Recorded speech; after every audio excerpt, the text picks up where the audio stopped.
Okay, so let's work through these transformation past paper questions. I'm presuming that you are familiar with standard transformations that there are. So given that you do know that, what you are seeing with this first particular question here, which I've already sketched out, is that that's the graph of y equals fx.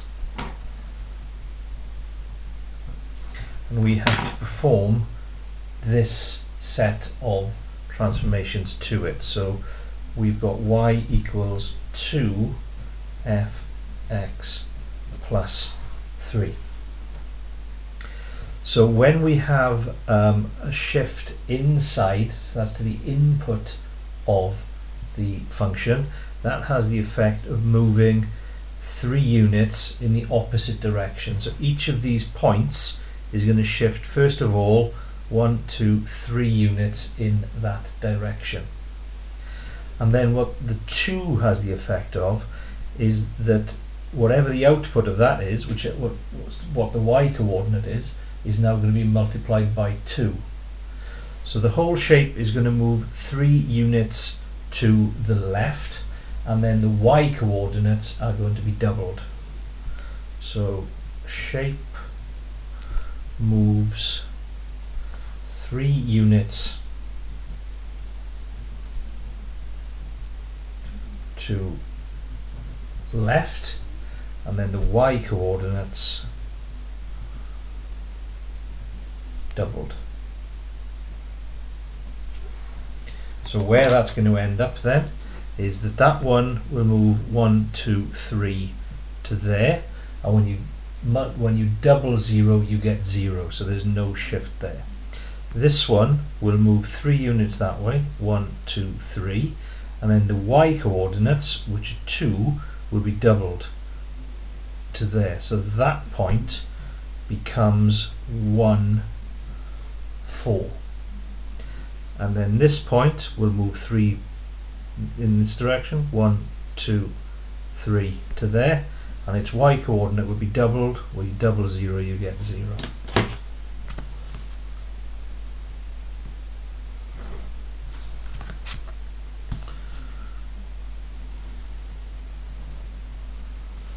So the shape ends up at 1, 2, 3, 4, 5, negative 3. So that's part A.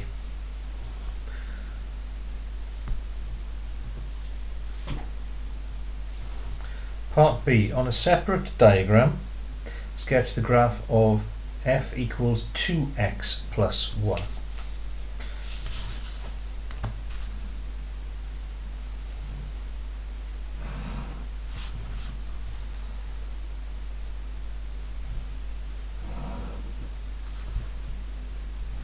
So if we start off again with the original, 1, 2, 3, 4, 2.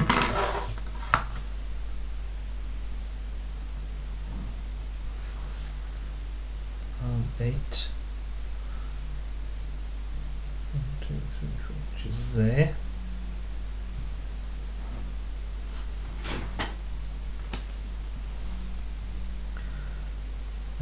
So 0, 4, 2, 8, 0,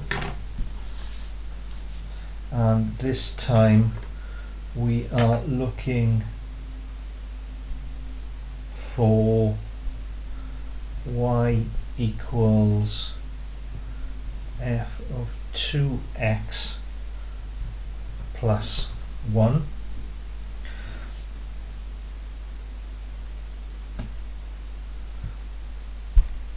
Plus 1 is going to move the whole thing 1 unit up. But what the doubling inside does is it has the effect of, let me think how to explain this. So if you put an x coordinate of 2 in there, you're actually getting the output for the x coordinate of 4. So it has the impact of shrinking the x coordinate by a factor of a half.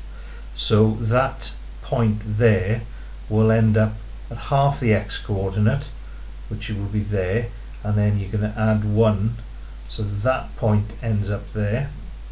This point, you'll be halving the x coordinate, so it'll be 4, and adding 1 to there.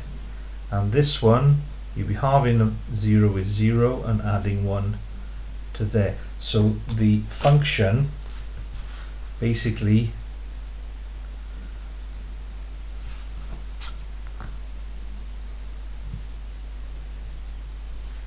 does that. So this point is 2, 3.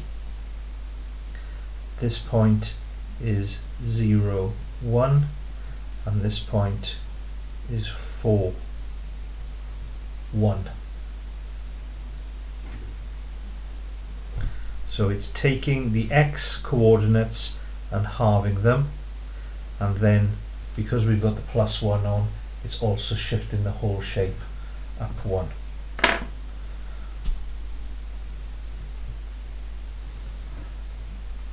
So half position, x coordinate position,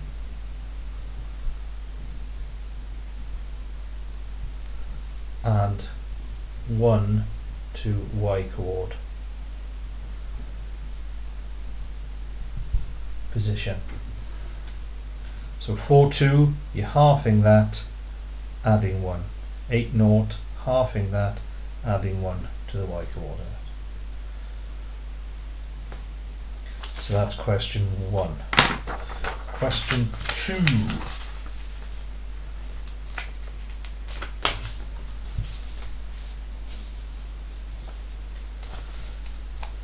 The diagram below shows a sketch of the graph y equals fx.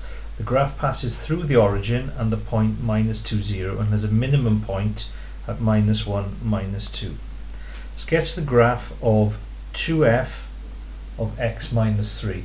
So the x minus 3 is going to move the whole shape, x coordinates, 3 units in the positive x direction, and then the 2 there is going to take the y coordinates and double them.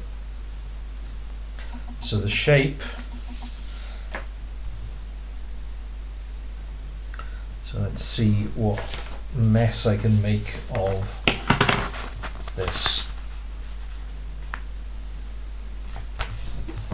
First of all, let me try sketching that.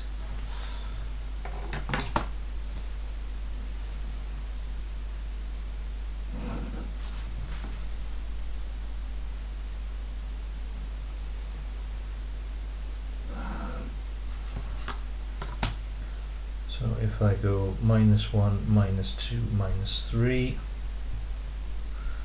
-1,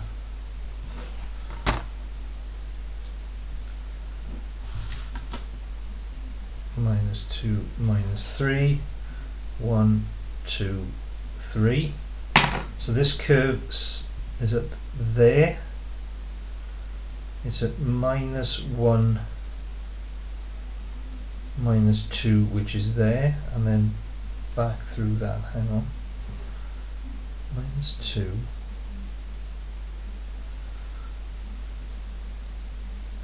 So my scale is significantly different to theirs, because mine is going to do that, but it's just because the scales are different. So what's going to happen? The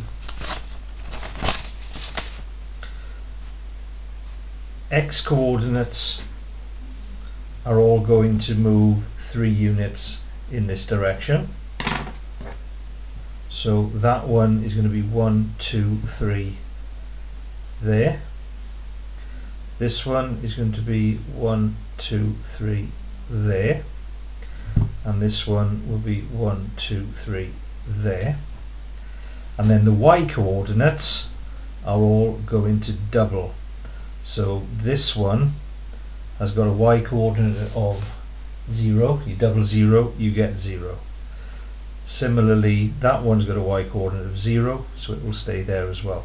But this one will now, instead of being at that point, it will be at minus 4, which is there. So the graph will end up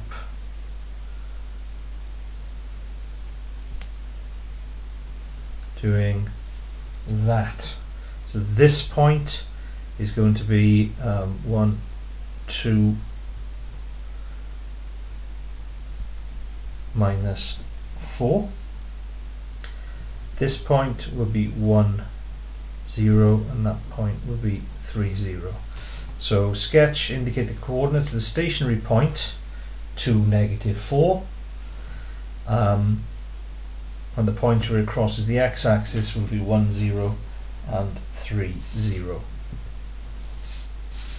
So again, the minus 3 means the x-coordinates are shifting 3 units that way, and the times 2 doubles the y values in the coordinates. B. On a separate diagram, sketch the graph of minus fx plus 1.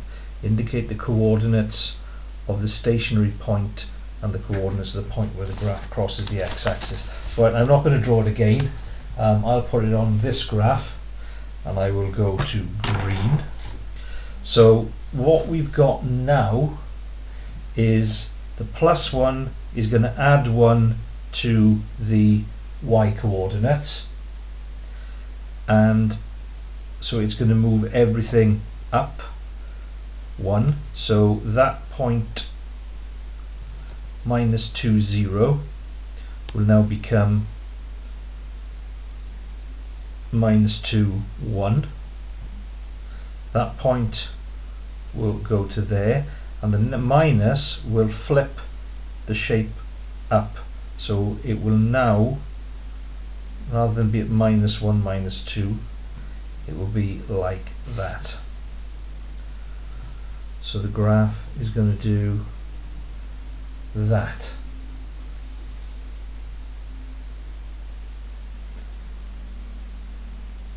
So it's going to cross the x-axis, the y-axis at 0, 1. And that's all it wants. So the coordinates of the stationary point there will be minus 1, 2.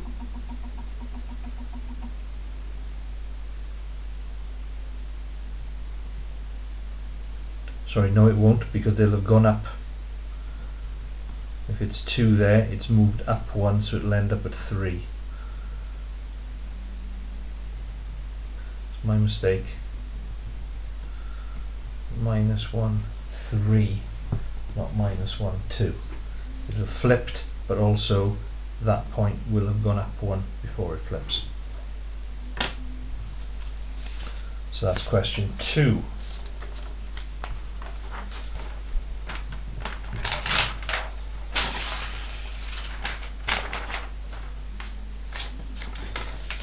Okay, question 3.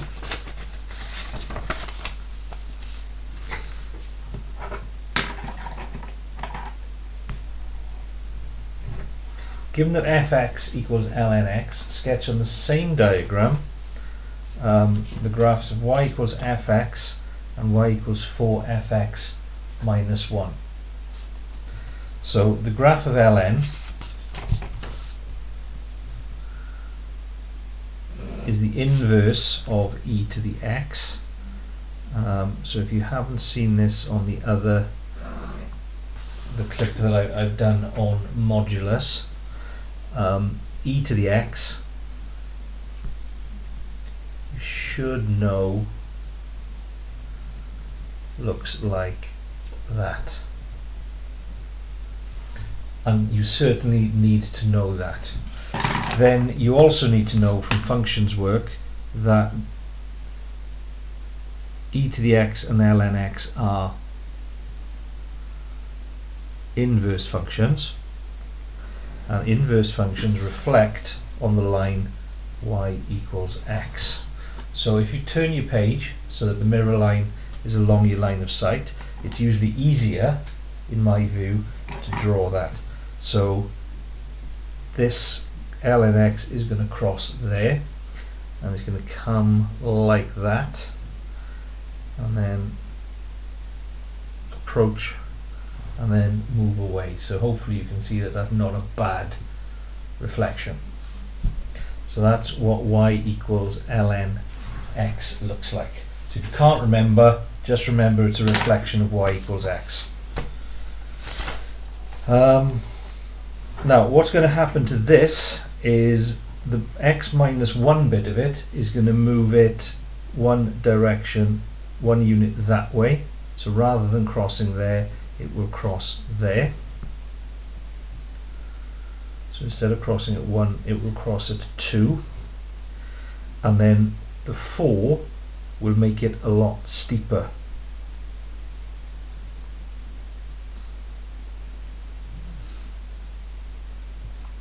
So it will be coming from a much steeper direction, hitting there, and then rising at a much sharper angle than the original. So y equals 4 f of x to the minus 1 will look like that. So we should be able to see that on a graph. So y equals ln x looks like that. Y equals 4 f to the x minus 1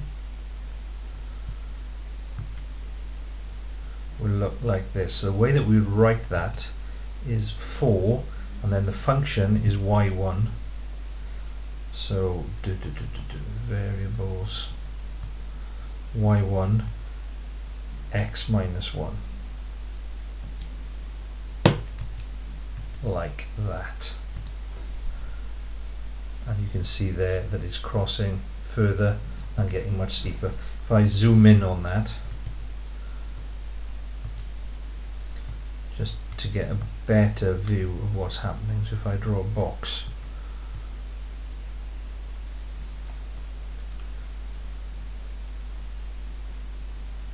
in that area, so that's ln x, and that's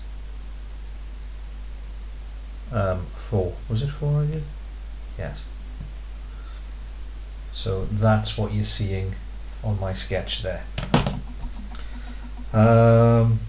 Label the coordinates of the point of intersection of each of the graphs with the x-axis. Well, we've done that. Indicate the behavior of each of the graphs for large positive and negative values of y. So as x, so for fx, as x gets larger towards infinity, y gets larger and larger and larger towards infinity. And for 4fx minus 1, it's exactly the same.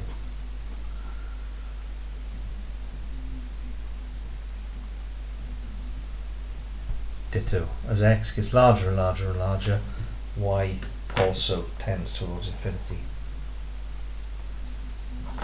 Question 4. Well, we've drawn y equals e to the x on that graph there. So if the blue graph is y equals e to the x, y equals 2fx minus 1, what's going to happen with that is it's going to take it down 1. So instead of crossing there, it will cross at 0, and it will cross at a much increasing rate.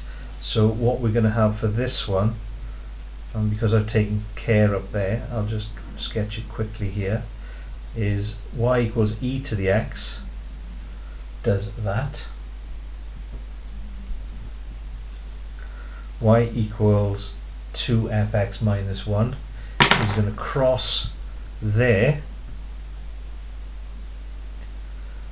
So rather than going from 0, it's going to have its asymptote down here. but it's going to rise much more steeply, so it will cross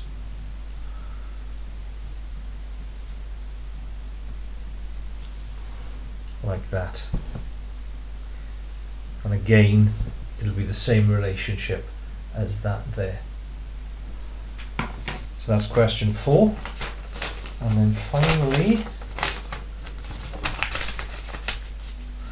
question 5, which again is to do with e to the x. So we've drawn it carefully there, so we can just do a quick sketch down here.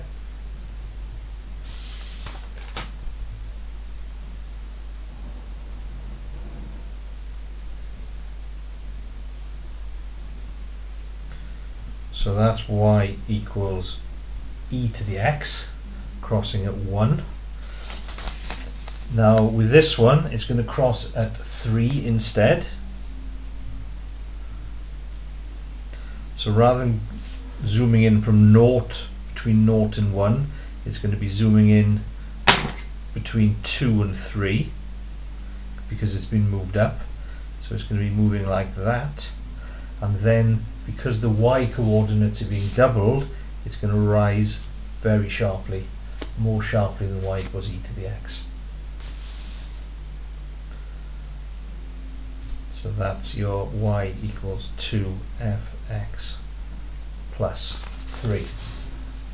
So if you carefully work out what each part of these functions do, it's quite intuitive as to what's happening on the graphs. So hopefully that's helped you.